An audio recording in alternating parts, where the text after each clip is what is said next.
Maria, seja bem-vindo ao nosso canal. Se inscreva no canal, compartilhe esse vídeo, ative as notificações e deixe seu like para continuarmos com o crescimento do nosso canal. Primeiramente, Feliz Natal. Quero agradecer, né, porque foi um ano bem... E tratando de YouTube, foi um ano muito difícil. Difícil mesmo. Nós tivemos muitas perdas em tratado de YouTube, mas chegamos até aqui e estamos crescendo tranquilamente, não muito agressivo, até porque nunca fui monetizado no YouTube, então o fato de estar fazendo esse vídeo, estou fazendo tranquilamente e desejo para você um Feliz Natal, que Deus abençoe. É, foi um ano de muitas realizações e Cristo estando em nós é muito importante. Eu estava vendo alguns vídeos hoje, principalmente do Bernardo Kister, e achei bem curiosa as meditações a respeito de Natal e sobre o combate, porque eu já tive do lado de lá, eu já fui uma das pessoas mais críticas ao Natal. E hoje eu comemoro o Natal. E eu agradeço a Deus por me permitir comemorar o Natal.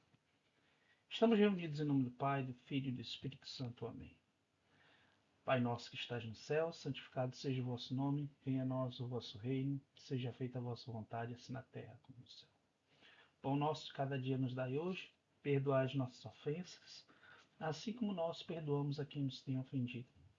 Não nos deixeis cair em tentação, mas livrai-nos do mal. Amém. Ave Maria, cheia de graça, o Senhor é convosco. Bendita sois vós entre as mulheres, e bendito é o fruto do vosso ventre, Jesus. Santa Maria, Mãe de Deus, rogai por nós, pecadores, agora e na hora de nossa morte. Amém. Glória ao Pai, ao Filho e ao Espírito Santo, como era no princípio, agora e sempre. Amém. Nós estamos com dois textos da Bíblia Sagrada e que eu vou mostrar aqui para vocês. Hoje vai ter um formato um pouco diferente. Me perdoe desde já se o vídeo for um pouco enfadonho, porque tem muita referência. Mas a gente vai procurar ser o mais breve possível e tentar explanar, né, a respeito do Natal de Cristo. E para mim é muito importante esse vídeo porque, assim como eu, muitas pessoas foram motivadas por dois elementos: a teologia escatológica dos adventistas e o movimento Zeitgeist, e acabaram colocando uma série de situações contra a Igreja Católica para atingir a Igreja. Mas o fato é que, no fundo, você vê inclusive na teoria do movimento Zeitgeist, que a teoria é colocar Jesus como algo profano, algo próximo do profano. E isso está muito longe da verdade. Assim como os testemunhos de Jeová, que não acreditam em Jesus como Deus. E é realmente lamentável. É lamentável a gente ver que existem pessoas que acreditam nisso. E nós iremos começar uma explanação baseada no catecismo e encerrando com a última página do livro Meditações para o Advento e Natal, de Santo Afonso Maria de Ligório. E depois, a partir de amanhã, nós vamos continuar essa série, mas com Sermão da Montanha. Então nós vamos estar durante todo o restante do mês de dezembro dedicando a Cristo, que está nos seus primeiros dias, até o momento da apresentação. Então nós vamos usar o Sermão da Montanha, onde de fato Jesus Cristo se apresenta aos discípulos já como ministério. Mas por enquanto nós estamos no começo da infância de Cristo. Cristo nasceu. E que Cristo nasça em nós todos os dias. Amém? Então vamos lá. Palavra do Evangelho segundo Lucas. Glória a vós, Senhor. Lucas, capítulo 2, versículos 15 a 20, está escrito assim. Depois que os anjos os deixaram e voltaram para o céu, falaram os pastores uns com os outros. Vamos até Belém e vejamos o que se realizou e o que o Senhor nos manifestou. Foram grande pressa e acharam Maria e José e o menino deitado na manjedoura. Vendo-o, contaram o que se lhes havia dito a respeito deste menino. Todos que ouviam admiravam-se das coisas que lhes contavam os pastores. Maria conservava todas essas palavras, meditando-as no seu coração. Voltaram os pastores, glorificando e louvando a Deus por tudo que tinham ouvido e visto, e que estava de acordo com o que lhes fora dito. E palavra do Senhor. Glória a vós, Senhor. E vamos a João, ao testemunho de João sobre esse momento sublime do nascimento de Cristo. Primeiro, ele começa com Cristo antes de se tornar carne. E aí ele vem a partir do momento, daquele momento onde é feito um milagre dentro do ventre de Maria, onde o Espírito Santo cresce, frutificando dentro de Maria, e dali gera o fruto do seu ventre, Jesus. Nenhum ser humano pode fazer mais isso. Mas nós podemos frutificar no Espírito, onde o Espírito Santo dentro de nós permite que nós tenhamos virtudes, e essas virtudes, elas serão como se Cristo vivesse dentro de você. E claro que além disso, ainda tem a transubstanciação, quando você come do corpo de Cristo e Cristo habita dentro de você. Então, tudo isso é feito para que Cristo venha morar em cada um de nós. Então vamos ao testemunho de São João, apóstolo. No princípio era o Verbo, e o Verbo estava junto de Deus, e o Verbo era Deus. E ele estava no princípio junto de Deus. Tudo era feito por ele, e sem ele nada foi feito. Nele havia vida, e a vida era a luz dos homens. A luz resplandece nas trevas, e as trevas não a compreenderam. Houve um homem enviado por Deus que se chamava João.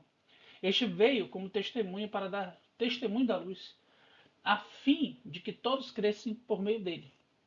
Não era ele a luz, mas veio para dar testemunho da luz. O Verbo era a verdadeira luz que, vindo ao mundo, ilumina todo homem. Estava no mundo, e o mundo foi feito por ele, e o mundo não o reconheceu. Veio para o que é seu, mas os seus não o receberam. Mas a todos aqueles que o receberam, aos que creem no seu nome, deu-lhes poder de se tornarem filhos de Deus, os quais não nasceram do sangue, nem da vontade da carne, nem da vontade do homem, mas sim de Deus. E o Verbo se fez carne e habitou entre nós, e vimos a sua glória, a glória que o Filho único recebe do seu Pai, cheio de graça e de verdade. João dá testemunho dele e exclama: Eis aquele de quem vos disse: a que vem depois de mim é maior do que eu, porque existia antes de mim. Todos nós recebemos da sua plenitude graça sobre graça. Pois a lei foi dada por Moisés, a graça e a verdade vieram por Jesus Cristo. Ninguém jamais viu a Deus. O Filho único que está no seio do Pai foi quem o revelou. Palavra do Senhor, glória a vós, Senhor. Então vamos lá. Vamos agora a muitas referências retiradas desses dois textos, do catecismo explicando os dois textos. E logo em seguida, terminando, vai ser um período extenso. Se você não aguentar, assiste. É muito importante que você assista esse vídeo, porque nós vivemos numa geração cada vez mais demonizando o Natal, relativizando o Natal e outras coisas, de uma certa forma paganizando o Natal, que é uma festa para meditação. É uma festa muito importante para receber Cristo dentro de você, em que muita gente quer estragar com várias coisas. E é importante que nós meditemos sobre isso. Então nós temos várias referências do catecismo e nós vamos colocar aqui para vocês. Depois tem a meditação de Santo Afonso de Ligório. Vamos lá. Natal no Catecismo. Precisamos crer que Deus enviou seu Filho bem-amado. Crer em Cristo é crer em Deus, como diz as referências de João 14:1 e o Catecismo, parágrafo 151. O Cristo é o Verbo encarnado, é o Deus revelado. Jesus é confessado pelos apóstolos como o Verbo, a imagem do Deus invisível, como diz Colossenses 1,15 e o Catecismo, no parágrafo 241.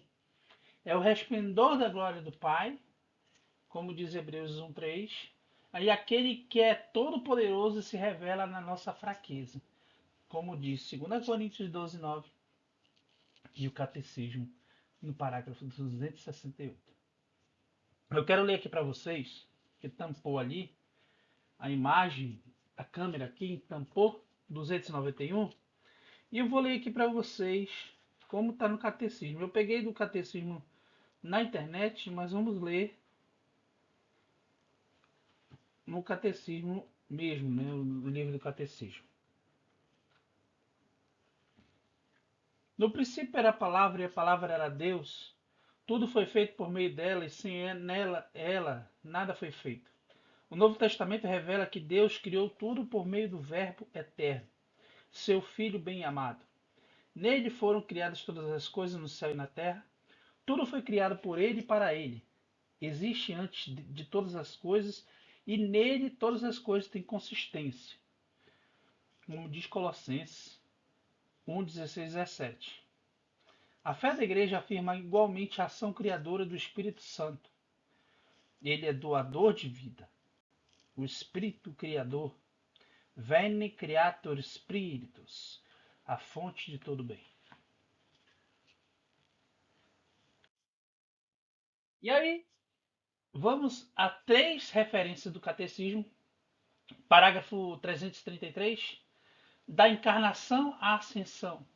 A vida do Verbo encarnado é rodeada de adoração e serviço dos anjos. Quando Deus introduziu no mundo seu primogênito, disse: adorem-no todos os anjos de Deus, como diz em Hebreus, capítulo 1, versículo 6. Para a gente ver diretamente, para a gente não ficar só preso no que está escrito aí, nós vamos lá em Hebreus 1,6 para conferir, para fazer essa conferência. Essas referências todas nós pegamos dentro do próprio catecismo. Aliás, é uma grande fonte de referências. O catecismo ele é incrível nessa questão. Mas é sempre bom ter uma Bíblia católica com chave bíblica, né? Em especial a Bíblia de Jerusalém, que eu acho maravilhosa nesse quesito. Hebreus 1:6. Da mesma forma, quando introduz o primogênito no mundo, ele diz que todos os anjos o adorem. É isso aí. Seu cântico de louvor na altura do nascimento de Cristo nunca deixou de se ouvir no louvor da igreja. Glória a Deus, né? Como diz em Lucas 2,14. Eles protegem a infância de Jesus, servem-no no deserto e confortam-no na agonia, no momento em que por eles poderia ter sido salvo das mãos dos inimigos, como outrora Israel. São ainda os anjos que evangelizam, anunciando a boa nova da encarnação e da ressurreição de Cristo. Estarão presentes enquanto na segunda vinda que anunciam a serviço do seu juízo. Aliás, tem essa questão que o ministério de Cristo começa com o anjo e termina com o anjo, anunciando, principalmente a sua ascensão, né, também anunciada por um anjo. Ele sobe até os céus E aí e fica sentado à direita de Deus Pai, e os anjos vêm ao encontro dos apóstolos e falam com os apóstolos. Parágrafo 423. Nós cremos e confessamos que Jesus de Nazaré, judeu, nascido de uma filha de Israel em Belém, no tempo do rei Herodes o Grande e do imperador César Augusto, carpinteiro de profissão, morto crucificado em Jerusalém sob o procurador Pôncio Pilatos no reinado do imperador Tibério, é o Filho eterno de Deus, feito homem, que ele saiu de Deus, como diz em João 13:3. Desceu do céu, João 3:13 e 6:33. E veio na carne, porque o Verbo se fez carne e habitou no meio de nós. Nós vimos a sua glória, glória que lhe vem do Pai como Filho unigênito, cheio de graça e de verdade. Na verdade, foi da sua plenitude que todos nós recebemos graça sobre graça.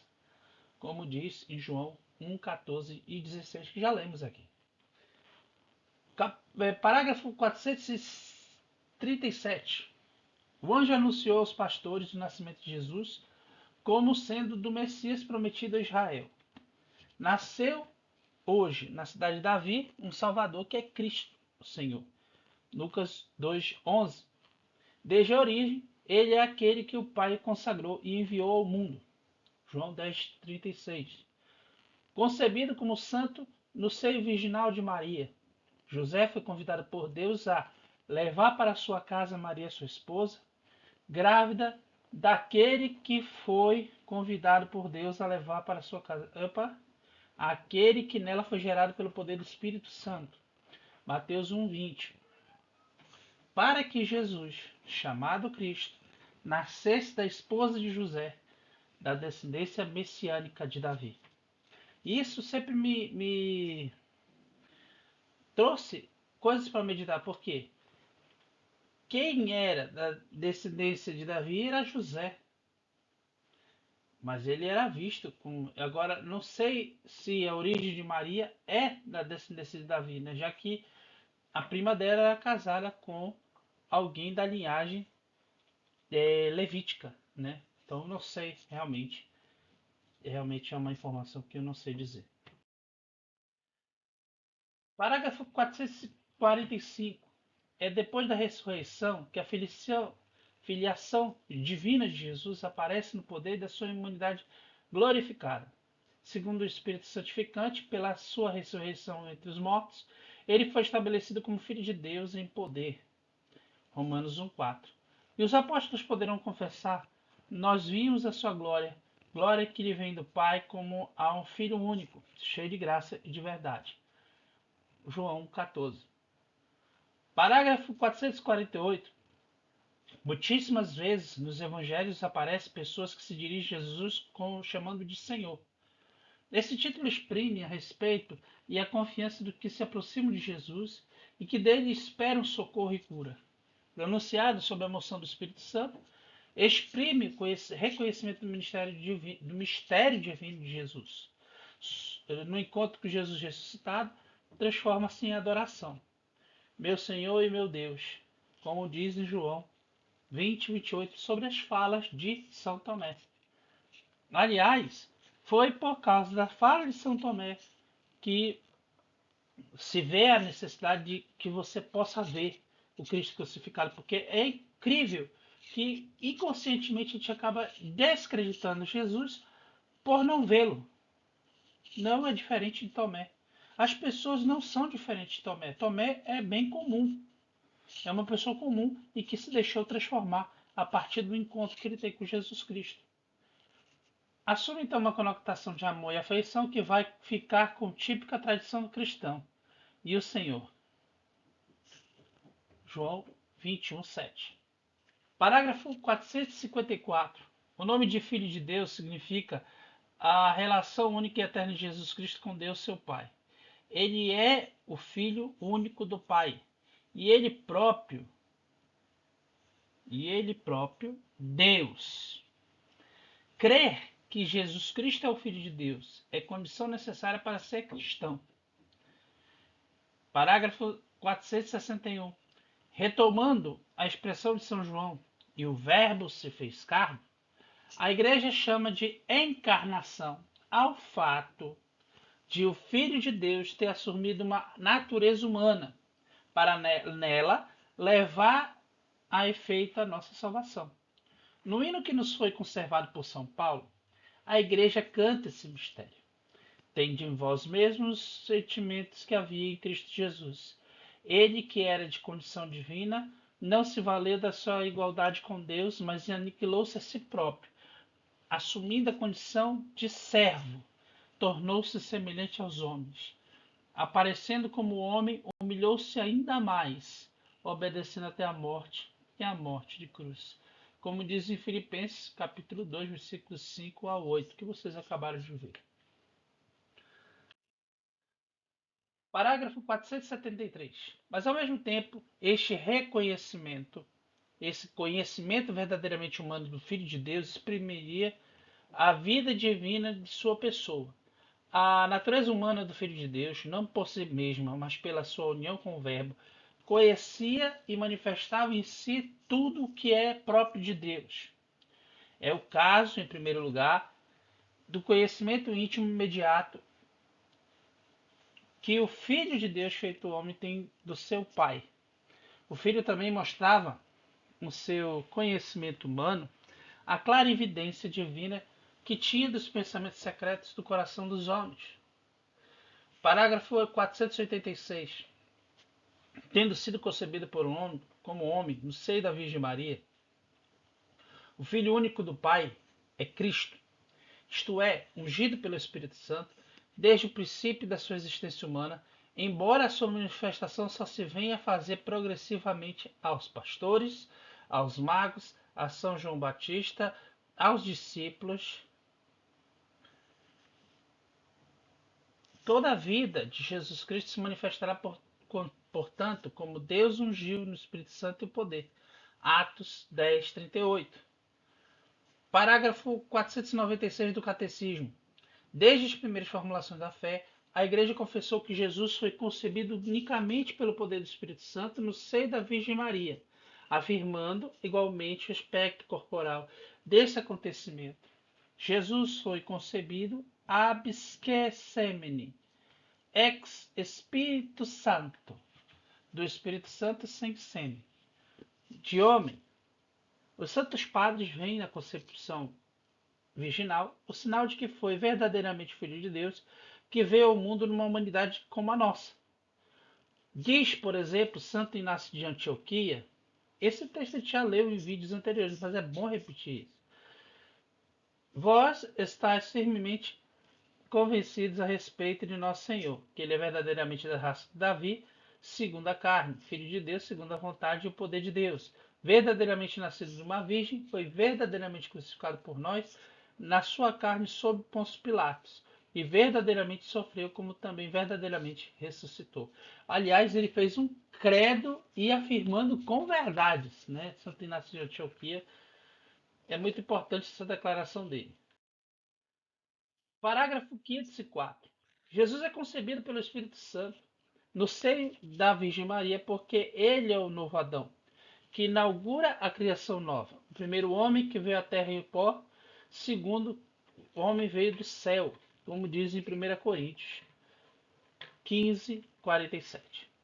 A humanidade de Cristo é desde sua conceição cheia do Espírito Santo, porque Deus não dá o Espírito por medida, como diz João 3,34.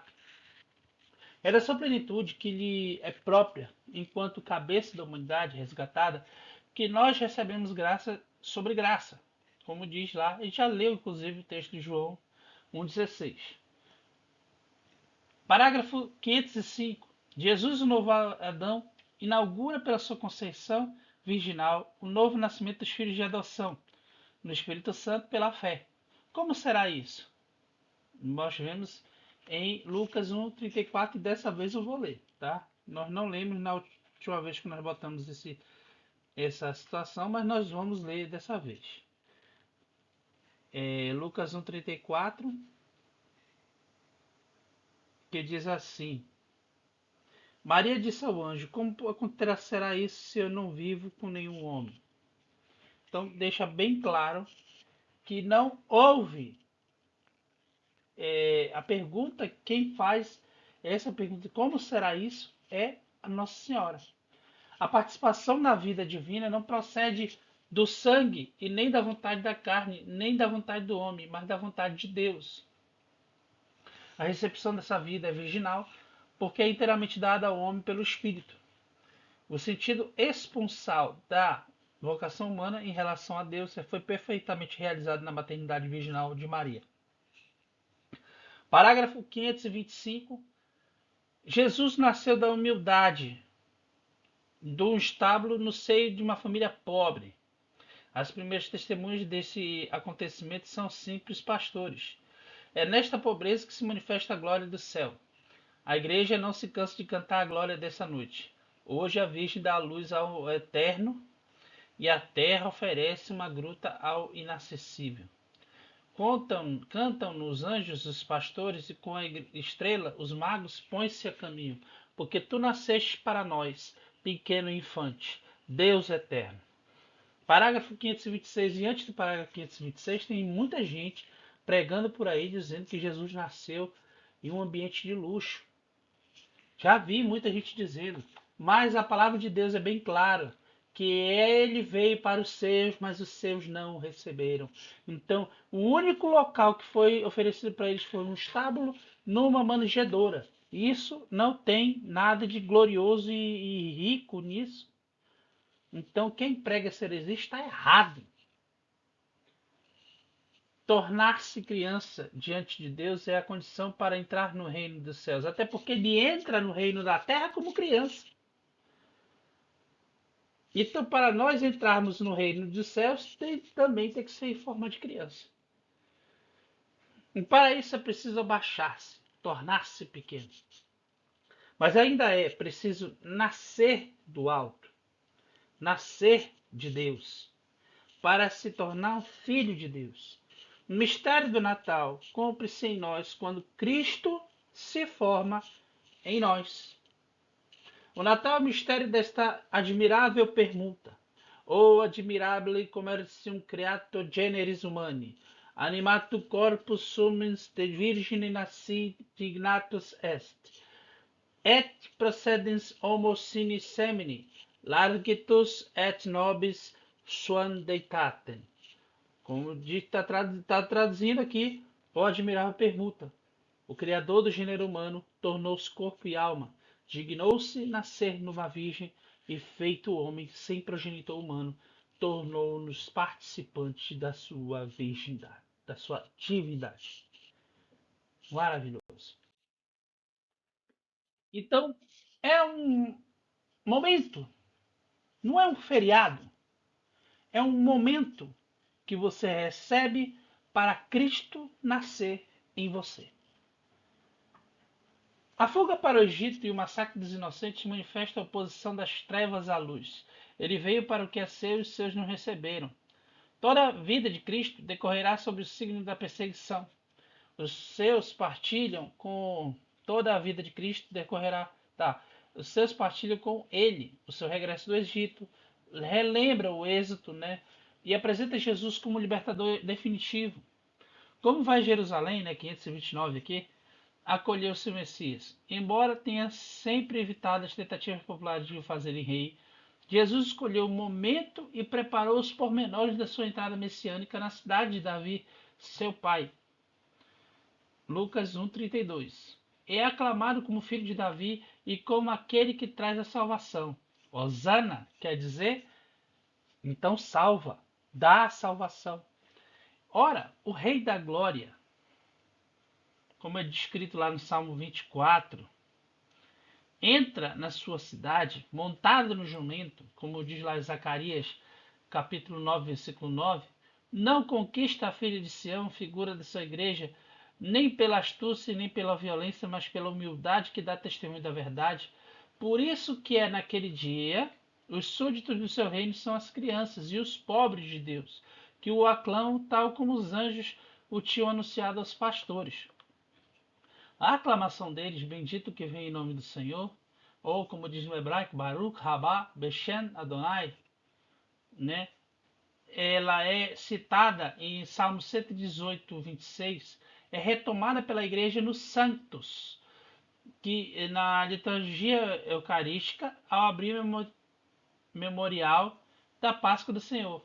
Aliás, não sei se vai bloquear aí o vídeo, mas aquele Santo, Santo, Santo, Senhor Deus do Universo, o céu e a terra proclamam a vossa glória. Então, Hosana nas alturas, bendito que vem em nome do Senhor, que é citado durante o memorial, durante o ritual da Eucaristia. Então ele é colocado nesse momento para que justamente Cristo venha ser recebido por nós. E o Cristo que logo depois do santo, nos curvamos, nos ajoelhamos diante de Cristo para receber o Jesus Eucarístico. É realmente algo maravilhoso.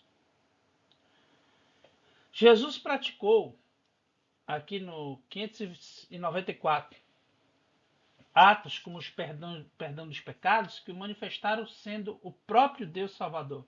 Alguns judeus que não reconhecendo Deus como feito homem, viam nele o homem que se faz Deus, julgaram-no como blasfemo. O cálice da nova aliança que Jesus antecipou na ceia, oferecendo a si mesmo, é da nova aliança que Jesus antecipou na ceia, né? É aceite seguidamente Jesus das mãos do Pai na agonia do Getsemane, fazendo-se obediente até a morte. Na sua oração, Jesus diz: meu Pai, se é possível que afaste de mim esse cálice. Exprime desse modo o horror que a morte representa para a sua natureza humana. Com efeito, esta, como a nossa, está destinada à vida eterna, mas diferentemente da nossa, é perfeitamente isenta do pecado que causa a morte, e sobretudo é assumida pela pessoa divina do príncipe da vida, do vivente, aceitando com sua vontade humana que se faça a vontade do Pai, aceita sua morte enquanto redentora para suportar os nossos pecados do seu corpo no madeiro da cruz. Isso é relatado por Pedro, em 1 Pedro 2,24. É importante que nós façamos esse relato.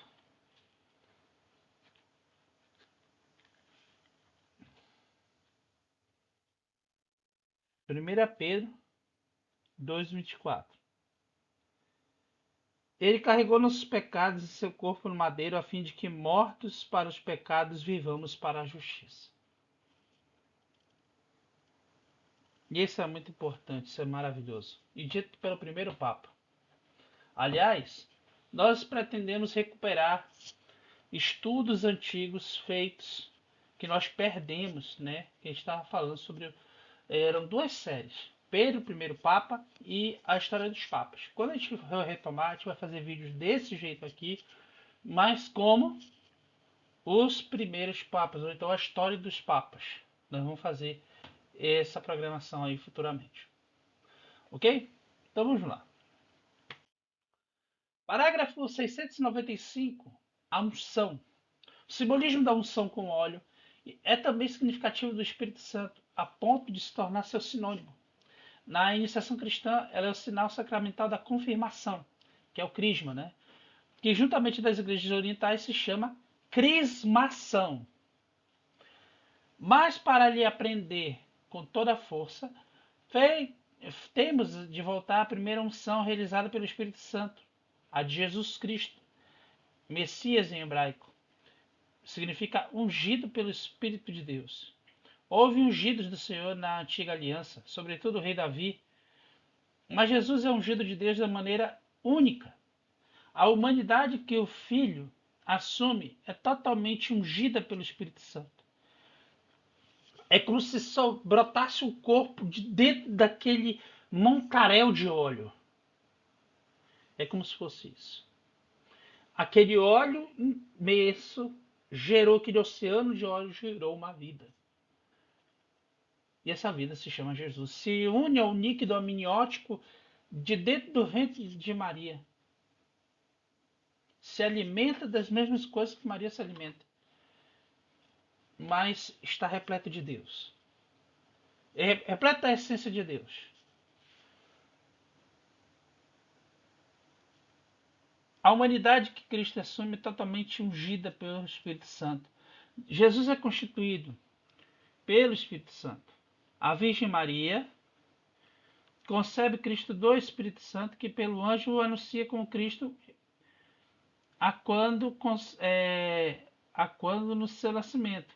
E leva Simeão para ir ao templo para ver o Cristo do Senhor. E ele que enche Cristo, cujo poder emana de Cristo, dos seus atos de cura e de salvamento. E finalmente, é ele que ressuscita Jesus dentre os mortos. Então, plenamente constituído Cristo na sua humanidade vencedora da morte, Jesus difunde em profusão o Espírito Santo até que os santos constituam na sua união a humanidade do Cristo, do Filho de Deus, o homem adulto, à medida completa da plenitude de Cristo. Como diz em Efésios 4,13. O Cristo total, para empregar a expressão de Santo Agostinho. Parágrafo 705 e 706, a gente vai ler direto aqui. Desfigurado pelo pecado e pela morte, o homem permanece à imagem de Deus, à imagem do Filho, mas está privado da glória de Deus, privado da semelhança. A promessa feita a Abraão inaugura a economia da salvação, termo da qual o próprio Filho assumirá a imagem, restaurá-la na semelhança com o Pai, voltando a dar-lhe glória, o Espírito que dá vida. Contra toda a esperança humana, Deus promete a Abraão uma descendência com fruto da fé e do poder do Espírito Santo. Nessa descendência serão abençoadas todas as nações da terra. Essa descendência será o Cristo, na qual a efusão do Espírito Santo fará a unidade dos filhos de Deus dispersos. Comprometendo-se por juramento, Deus obriga-se desde logo ao dom do seu Filho muito amado e ao dom do Espírito Santo prometido, que constitui o título de garantia da nossa herança para a redenção do povo de Deus adquirido para si mesmo. Amém? Parágrafo 717. Apareceu um homem enviado por Deus que tinha o nome de João. João é cheio do Espírito Santo já desde o seio materno. Aliás, quando houve um encontro de Isabel com Maria, aquele encontro encheu Isabel do Espírito Santo, encheu João do Espírito Santo. E a partir daquele momento o Espírito Santo se alojou na vida de João, que foi sim o maior dos profetas. Pelo próprio Cristo, que a Virgem acabava de conceber por obra e graça do Espírito Santo. A visitação de Maria e Isabel tornou-se assim a visita de Deus ao seu povo. Parágrafo 718. João é Elias que devia vir. O fogo do Espírito habita nele e falo, correr à frente como precursor do Senhor que chega. Em João, o precursor,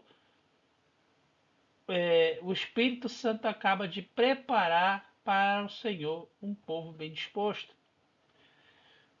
Parágrafo 719. João é mais do que um profeta. Nele, o Espírito Santo consuma o falar pelos profetas. João termina o ciclo dos profetas inaugurado por Elias. Anuncia como eminente a consolação de Israel. É ele a voz do Consolador que vai chegar. Tal como fará o Espírito da Verdade, ele vem como testemunha para dar testemunho da luz. A respeito de João, o Espírito cumpre assim as indagações dos profetas e o desejo dos anjos. Aquele sobre quem vires o Espírito Santo descer e permanecer, é ele que batiza no Espírito Santo. Ora, eu vi e dou testemunho de que ele é o Filho de Deus. Eis o Cordeiro de Deus que tira o pecado do mundo, que também está antes do momento de receber a Eucaristia. Também está nesse momento. Aliás, muitas citações bíblicas estão nesse momento profundo de adoração que é a Eucaristia. Parágrafo 724. Em Maria, o Espírito Santo se manifesta, o Filho do Pai, feito filho da Virgem. Ela é a sarça ardente da teofania definitiva. Cheia do Espírito Santo, mostra o Verbo na humildade de sua carne e é aos pobres e às primícias das nações que ela o dá a conhecer. 725. Finalmente, por Maria, o Espírito Santo começa a pôr em comunhão com Cristo os homens, que são objeto do amor benevolente de Deus, e os humildes são sempre os primeiros a recebê-lo, os pastores, os magos, Simeão e Ana, os esposos de Caná, e os primeiros discípulos. Parágrafo 1692. Eu dei uma pulada aí, mas vocês vão ver que eu dei uma separada no aqui específica e nós vamos voltar lá.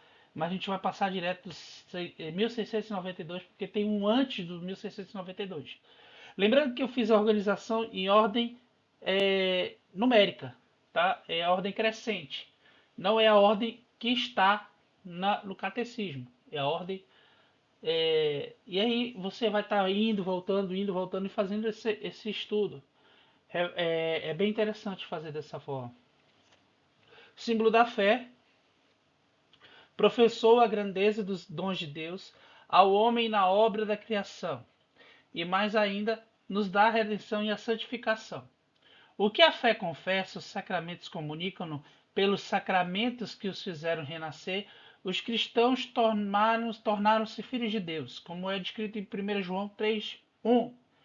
Vamos lá ler aqui. 1 João 3:1.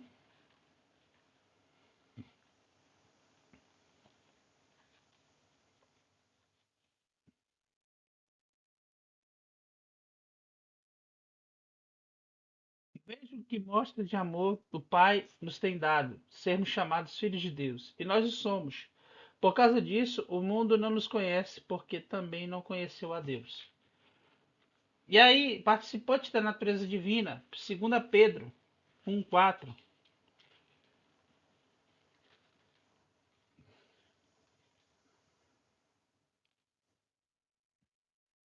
Com isso, ele nos deu as maiores e mais valiosas promessas para que vocês possam participar da natureza divina, depois de escaparem da corrupção que o egoísmo provoca nesse mundo. Reconhecendo pela fé a sua nova dignidade, os cristãos são chamados a levar doravante uma vida digna do Evangelho de Cristo. Pelos sacramentos e pela oração, recebe a graça de Cristo e os dons do seu Espírito, que dela os tornam capazes. E aí, a parte que eu pulei, que eu falei para vocês, que eu deixei aqui separadinho para a gente trabalhar. Parágrafo 1216. Esse banho, a gente quer falar aqui de um banho chamado de iluminação. Porque aqueles que receberem esse ensinamento catequético, o banho que seria o batismo, tá? Ficam com o espírito iluminado. Tendo recebido do batismo o verbo, a luz verdadeira que ilumina todo homem, que está escrito em João 9, o batizado, depois de ter sido iluminado, tornou-se filho da luz. E ele próprio, luz. Como diz Efésios 5:8, o batismo é o mais belo e magnífico dos dons de Deus. Chamamos-lhes de dom, graça, unção, iluminação, veste de incorruptibilidade, banho de regeneração, selo e tudo o que há de mais precioso. Dom porque é conferido àqueles que não trazem nada. Graça porque é dado mesmo aos culpados. Batismo porque é pecado e sepultado nas águas. Unção porque é sagrado e régio, como aqueles que são ungidos. Iluminação porque é luz irradiante. Veste porque cobre nossa vergonha. Banho porque lava. Selo porque nos guarda e é sinal de senhorio de Deus. Então tudo isso está dentro do processo de nascituro de Jesus na minha vida e na sua vida. 1996. A nossa justificação vem da graça de Deus. A graça é o favor, o socorro gratuito que Deus nos dá, a fim de nos respondermos ao seu chamamento para nos tornarmos filhos de Deus. Filhos adotivos, participantes da natureza divina e da vida eterna. Parágrafo 2466. Em Jesus Cristo, a verdade de Deus manifestou-se na sua totalidade. Cheio de graça e de verdade, ele é a luz do mundo. Como diz em João 8,12. Ele é a verdade. Quem nele crê não fica nas trevas. O discípulo de Jesus permanece na sua palavra para conhecer a verdade que liberta. E que permanece na sua palavra para conhecer a verdade que liberta. E que santifica. Seguir Jesus é viver no espírito da verdade, de verdade, que o Pai envia em seu nome e que conduz à verdade total.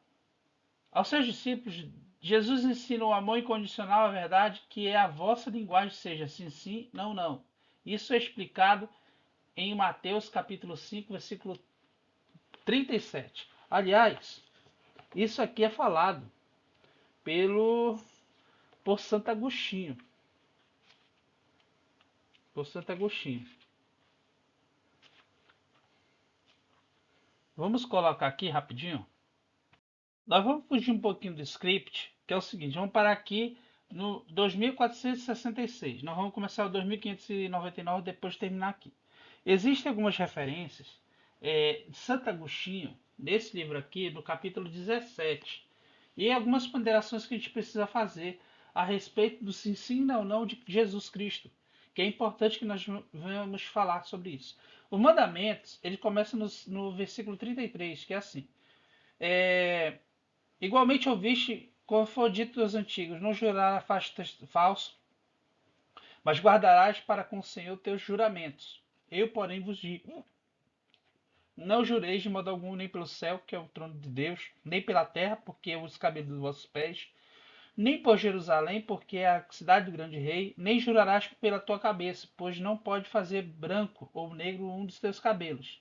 Mas seja o vosso falar sim, sim, não, não, porque tudo que daqui passa procede do mal. Então é o seguinte, primeira situação que Santo Agostinho vai colocar. A justiça dos fariseus consiste em não cometer perjúrio. A justiça do reino de Deus, proibindo todo juramento, confirma a velha justiça. Assim como quem não fala não pode falar uma mentira, assim quem não jura não pode perjurar. Contudo, se invocar a Deus como testemunha é um tipo de juramento, devemos analisar atentamente essa passagem para não acusar o apóstolo de violar o preceito do Senhor, pois o apóstolo costumava jurar desse modo, como por exemplo nessas passagens. Nós vamos ver duas passagens em que aparece São Paulo, de certa forma, jurando. Então vamos lá.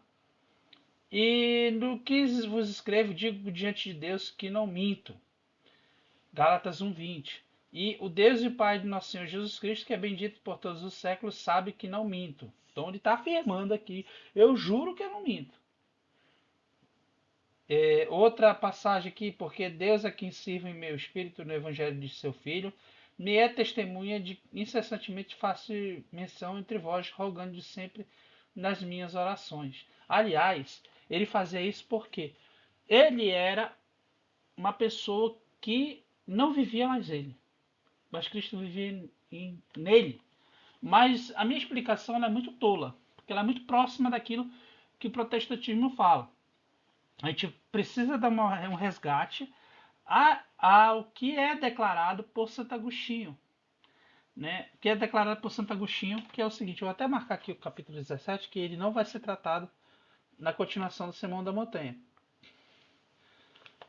Nós vamos estar deixando esses recados nos vídeos, né? Já que o capítulo 17 está sendo tratado aqui. Então vamos lá. A não ser que se diga que só existe juramento quando se explicita aquilo por que se jura, assim o apóstolo não teria jurado, uma vez que não disse literalmente por Deus, mas que Deus é testemunho. Ora, a distinção é ridícula. Contudo, por causa dos contenciosos e dos menos inteligentes, saiba-se que o apóstolo também jurou desse modo quando disse: morro pela glória que tenho de vós. Que ninguém pense que o sentido desse texto é: vossa glória me faz morrer.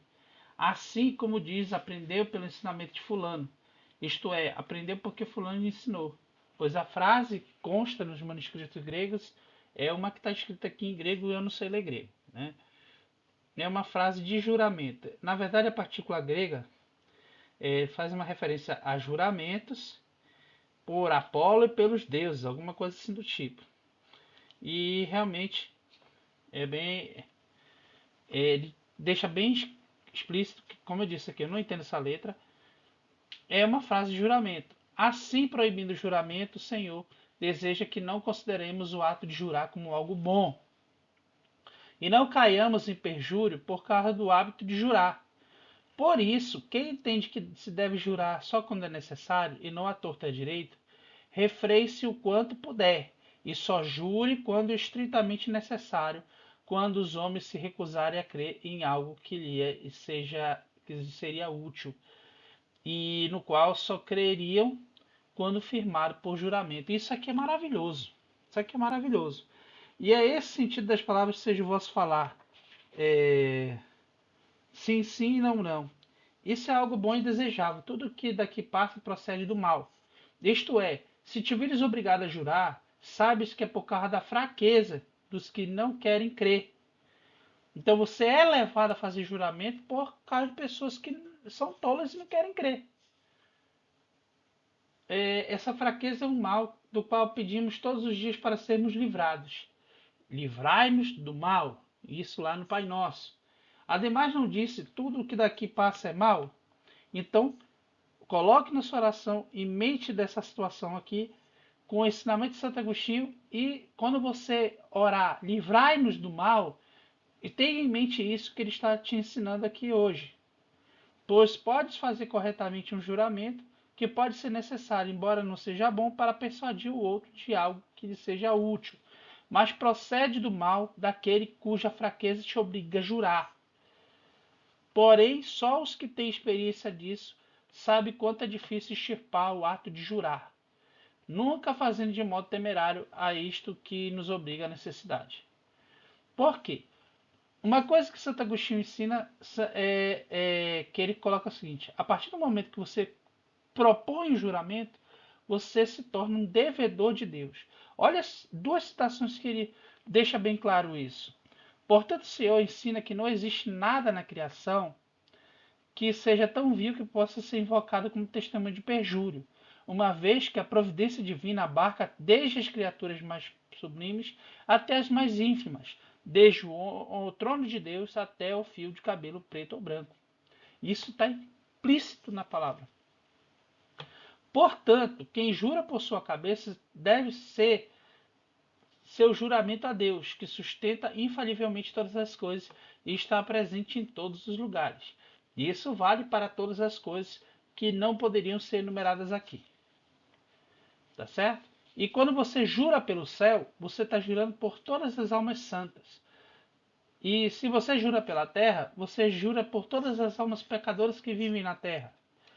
Se você jura, vamos botar aqui rapidinho. Isso tudo aqui é ensinamento, né? E ele deixa bem claro, no Santo Agostinho deixa bem claro nessa citação aqui, ó. E como o homem espiritual julga todas as coisas e não é julgado por ninguém, o céu é corretamente chamado de trono de Deus. O pecador que ouviu a sentença, tu és terra e a terra tornarás. É conveniente chamado de escabelo de Deus, uma vez que a justiça que retribui segundo os méritos de cada um coloca-se na posição mais baixa, de tal modo que, não querendo permanecer na lei, seja punido sob o peso da lei. Então, aqui rapidinho expliquei o capítulo 17. Não vai ser mais tratado no Sermão da Montanha esse capítulo, porque quem quiser ver o capítulo 17, veja esse vídeo aqui, que nós vamos estar retratando sobre esse assunto. Parágrafo 2599.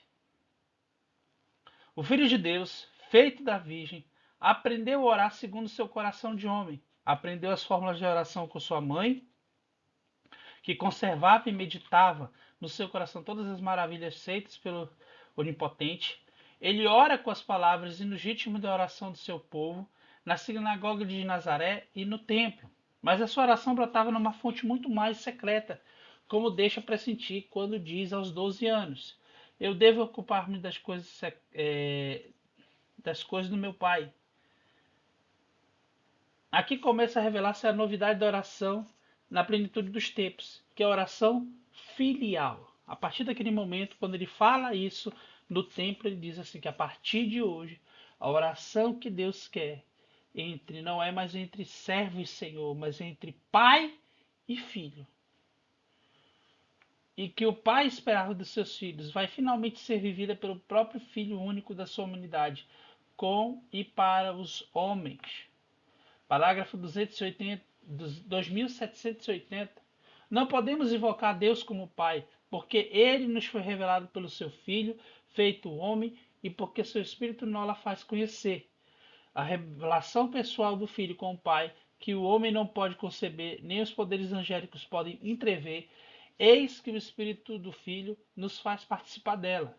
A nós que cremos que Jesus é Cristo e que nascemos de Deus. A partir do momento que Cristo nasce em você, você nasce para Deus. Quando dizemos Pai Nosso, reconhecemos antes de mais nada que todas as suas promessas de amor, anunciadas pelos profetas, se cumpriram na nova e eterna aliança do seu Cristo. Nós tornamos-nos o seu povo e ele é doravante o nosso Deus. Esta é a relação nova a uma pertença mútua, dada gratuitamente, por amor e por fidelidade, que temos de responder à graça e à verdade que nos foram dados em Cristo Jesus. Isso citado pelo 2787 do Catecismo. E aqui nós vamos para a meditação de Santo Afonso de Ligório. Olha que privilégio que nós estamos tendo aqui. Nós tivemos aqui uma análise do capítulo 17 de Santo Agostinho e agora nós vamos para um santo muito importante que é Santo Afonso de Ligório, na atividade do Senhor Jesus Cristo. E ele oferece para a gente Lucas 2,6. Completam-se os dias que Maria devia dar à luz e deu à luz o seu filho primogênito. Imaginemos ver Jesus já nascido na gruta de Belém e ouvir os anjos cantarem glória a Deus e paz aos homens de boa vontade. Quais devem ter sido os sentimentos que então se despertaram no coração de Maria ao ver o Verbo divino feito seu filho? Qual a devoção e ternura de São José ao apertar contra o coração o santo menino? Unamos aos nossos afetos desses grandes personagens. Esses grandes personagens aqui.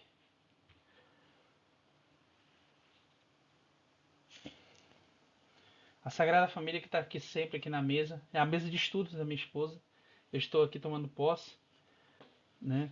Quando Maria Santíssima entrou na gruta, pôs-se logo em oração. De súbito vê uma refulgente luz, sente no coração um gozo celestial, abaixa os olhos e, ó Deus, o que vê?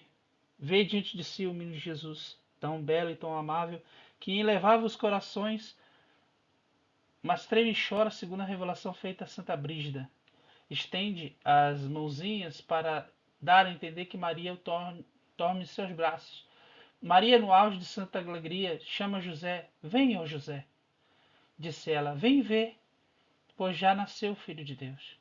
Aproxima-se José e vendo Jesus nascido, adora-o por entre uma torrente de doces lágrimas. Em seguida, a Santa Virgem, movida de compaixão maternal, levanta com respeito o amado filho e, conforme já citada a revelação, faz por aquecê-lo com o calor de seu rosto e de seu peito.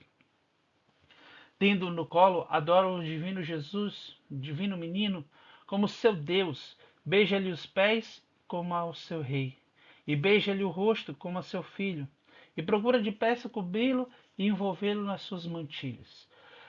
Mas ai, como são ásperos e grosseiros os paninhos. Além disso, são frios e úmidos, e naquela gruta não há lume para aquecê-los. Consideremos aqui os sentimentos que surgiram no coração de Maria quando viu o Verbo divino reduzido por amor dos homens a tão extrema pobreza. Contemplemos a devoção e a ternura que ela experimentou quando apertava o Filho de Deus, já feito seu filho, contra o coração. Unamos os nossos afetos aos de tão boa mãe e roguemos a Deus Pai que o novo nascimento do seu unigênito feito homem nos livre do antigo cativeiro em que nos tem o jugo do pecado. Jesus nasceu.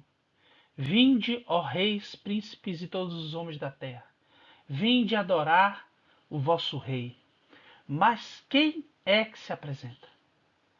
Ah, o Filho de Deus veio ao mundo e o mundo não quis conhecer. Porém, não se lhe veem os homens, vêm ao menos os anjos adorar o seu Senhor e cantar jubilosos: glória a Deus nas alturas e paz na terra aos homens de boa vontade. Glória à divina misericórdia que, em vez de castigar os homens rebeldes, fez o próprio Deus tornar o castigo sobre si e assim o salvou. Glória à divina sabedoria que se achou o meio de satisfazer a justiça e, ao mesmo tempo, de livrar o homem da morte merecida. Glória ao divino poder que, de um modo não admirável, venceu as forças do inferno. Glória, finalmente, ao divino amor que induziu um Deus a fazer-se homem e levar uma vida tão pobre, humilde e penosa. Meu irmão, unamos as nossas adorações às dos anjos e digamos com a Santa Madre Igreja: Glória in excelsis Deo. Glória a Deus nas alturas e na terra paz aos homens de boa vontade. Nós os louvamos, vos bendizemos, vos adoramos, vos glorificamos. Graças vos damos por vossa imensa glória. Senhor Deus, Cordeiro de Deus, Filho de Pai, vós que tirais o pecado do mundo, assentais as nossas súplicas. Vós que estáis sentado à direita do Pai, tende piedade de nós, porque só vós, o Jesus Cristo, sois o Santo, só vós o Senhor, só vós o Altíssimo, com o Espírito Santo, na glória de Deus Pai. Assim seja. Encerra com glória. Que maravilhoso! Nós encerramos com glória e que esse seja um dia de glorificar a Deus. E é isso. Desculpa a demora. Deu 1 hora e pouco aqui de vídeo. Mas que Deus abençoe você que assistiu até o final. Em nome do Pai, do Filho e do Espírito Santo. Amém.